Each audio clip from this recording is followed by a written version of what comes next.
বাম দিক দিয়ে প্রস্থান করুন।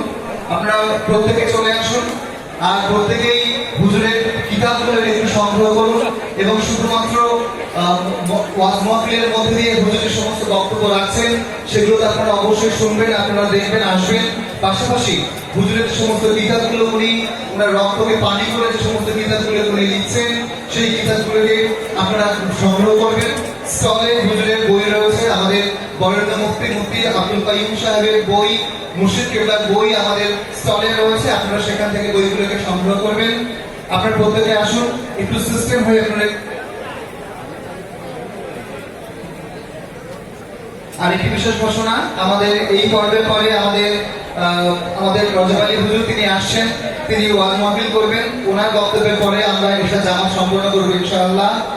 তো আপনারা প্রত্যেকে আসুন আর এই বিশেষ মুহূর্তে আপনার যার মনে যার নিয়ত রয়েছে সেই নিয়তে আপনারা হুজুরের হাতে আপনারা অর্থ তুলে দিন।